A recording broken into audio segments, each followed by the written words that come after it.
மகிழ்ச்சியாக இருப்பது திருமணத்துக்கு முன்பா திருமணத்துக்கு பின்பா? ஒருத்தன் தாலி கட்டினா விளங்குவானா விளங்க மாட்டானா? அவ்வளவுதான். கல்யாணம் வச்சு எவனையா விளங்கி இருக்கிறேன் நான் விளங்கறக்கு போது எல்லாம் கல்யாணத்துக்கு பின்னால மண்டபத்தை பார்த்தா என்ன நினைக்கிறது நமக்கு ஒரு போட்டோ அடிச்சுக்க மாட்டேங்க.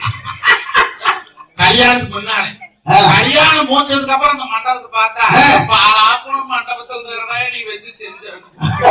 ஆர்வம் போறவனெல்லாம் தின்னு போட்டு சந்தோஷமா போனேன். கல்யாணம் முடிச்சு 12 வருஷமா நான் கல்யாணக்காரன் கட்டிட்டு தெரியும். முதல் சேஜிபி போட்டு இந்த மண்டபத்தை இடிக்கிறாங்க.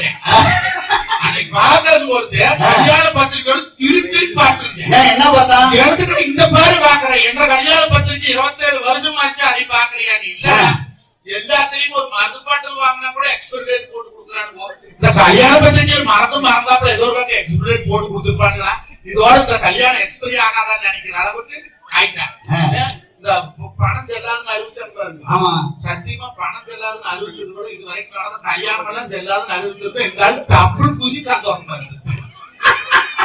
கொஞ்சமா கொடுக்குறாங்க. வீட்டுக்கு போனா உப்பு இல்ல, அரிசி இல்ல, பருப்பு இல்ல, தக்காளி இல்ல, வெங்காயம் இல்ல, மிளகாய் இல்ல. நான் சொன்னேன் பொண்டாட்டிட்டு அம்மனி இல்ல இல்லைன்னு சொல்லாங்க.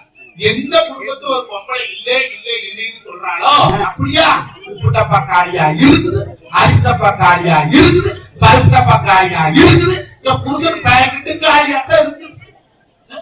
எத்தனையும் சம்பாதிச்சு கொடுக்காத ஒரு பொம்பளை எப்படி பொறுப்பா கொடுத்தா மாட்டோம். 50 ரூபாய் சம்பாதிச்சு கொண்டாங்க ஆம்பளை கொடுத்தான்னா அது 30 ரூபாய் செலவு பண்ணி போட்டு மீதி 20 ரூபாய் சும்மா குடிச்சு வைக்கும். எதுக்கு தெரியுமா? எங்க ஆதா சொல்லுவா அரிசி எடுத்தா ஒரு படி அரிசி எடுத்து கரைச்சட்டில் வச்சுப்பா. நாங்க எனக்கு நேரத்துக்கு ஒரு படி அரிசி தான் வீட்டுல 7 பேர் இருக்கிறோம். திங்க மாட்டோமா? நான் இல்ல சாமி எப்ப அரிசி எடுத்தாலும் அதே அளவு எடுக்கிறோம். ஒவ்வொரு படி எடுத்து வச்சுட்டு வந்தோம்னா வாரத்துல 7 நாளைக்கு 8 நாளைக்கு ஒரு படி அரிசி உழைச்சு வரும்னா அப்படிதான் சிக்கனமா பிழைக்கணும்னு அப்பதான் சொல்லுவான். ஆனா இன்னைக்கு எந்த பொம்பளையாவது வீட்டுல சோறு தெரியுதா? முன்னா சமைச்சு சமைச்சு தட்டுல போட்டாங்க.